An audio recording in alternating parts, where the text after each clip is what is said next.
Bismillahirrahmanirrahim. Alhamdulillahirabbil alamin.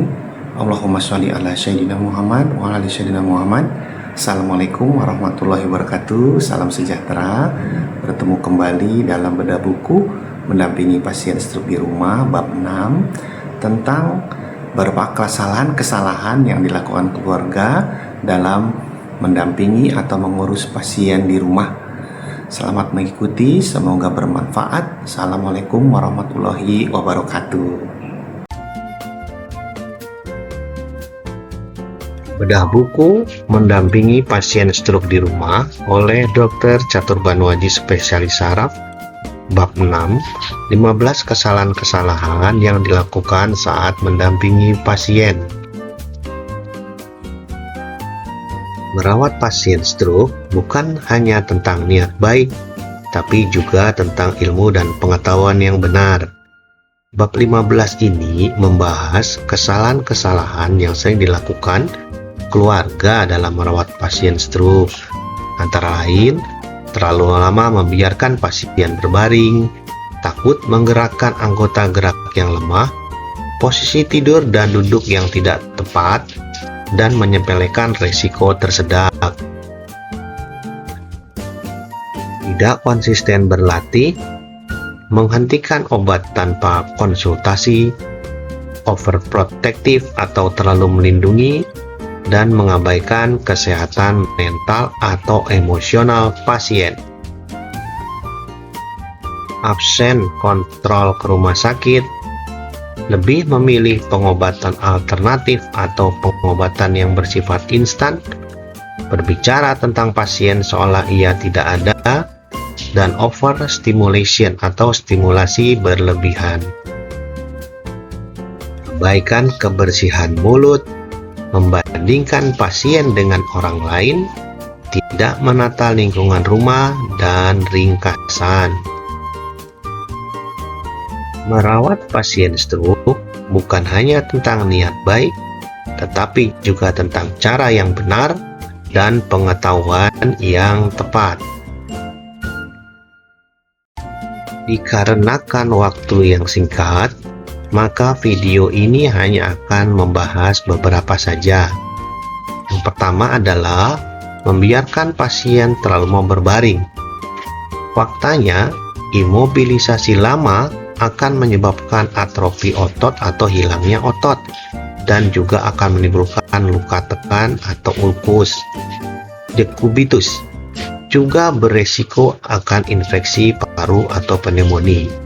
Solusinya, mobilisasi sedini mungkin, mengubah posisi miring kanan dan kiri setiap 2 jam.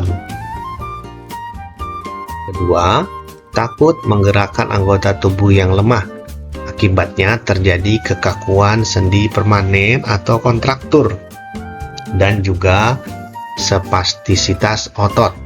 Solusinya justru menggerakkan anggota gerak yang terkena stroke secara rutin akan memicu proses neuroplasticity.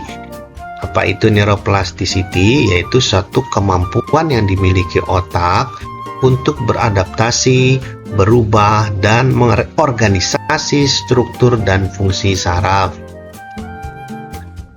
Ketiga, posisi tidur atau duduk yang tidak tepat. Resikonya nyeri sendi kronis dan subluksasi bahu atau sendi bahu keluar dari tempatnya.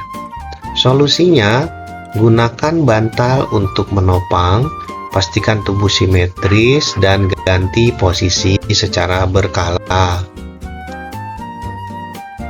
4.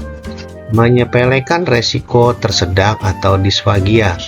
Bahaya aspirasi makanan atau tersedaknya makanan akan salah masuk ke dalam paru-paru, memicu pneumonia aspirasi, dan pneumonia adalah penyebab utama kematian pasca stroke. Solusinya adalah posisi duduk 90 derajat saat makan dan minum, tetap duduk 30 menit setelah makan. Sesuaikan tekstur makanan mulai dari yang lembut, setengah keras, sampai menu biasa secara bertahap. Sesuai kondisi pasien, tidak boleh terburu-buru ingin sembuh. Selalu dimulai dengan menggunakan sendok kecil atau sendok teh terhadap semua makanan atau minuman.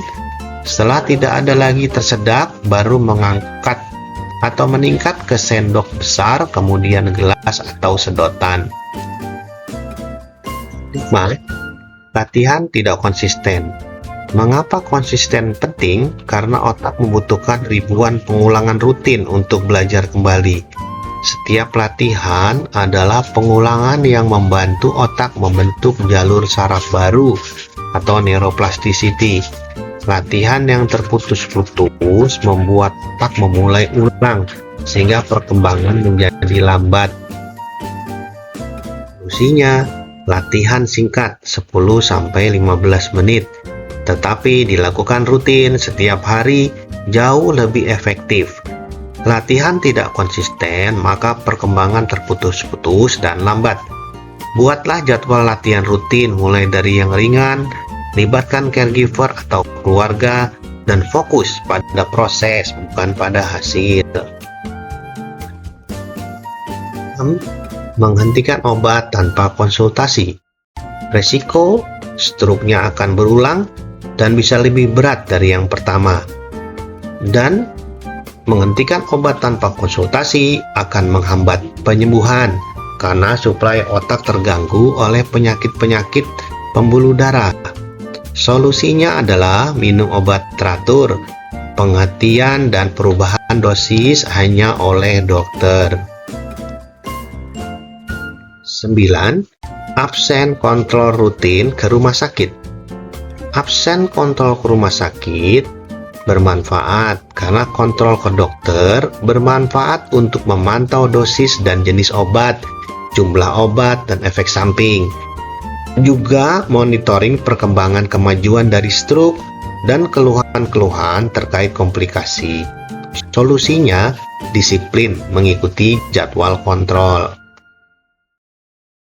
Ringkasan bab 6, mobilisasilah pasien, jangan berbaring terus. Latihan fisik dan jaga mental dengan motivasi tinggi untuk sembuh.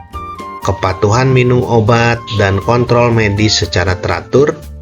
Peran keluarga bukan menggantikan fungsi tubuh yang lemah atau yang terkena stroke, tetapi memotivasi pasien agar fungsi-fungsi tubuh tersebut berfungsi kembali.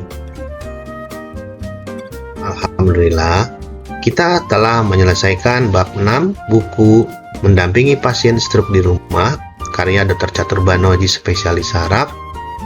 Semoga bermanfaat. Terima kasih atas perhatian. Assalamualaikum warahmatullahi wabarakatuh.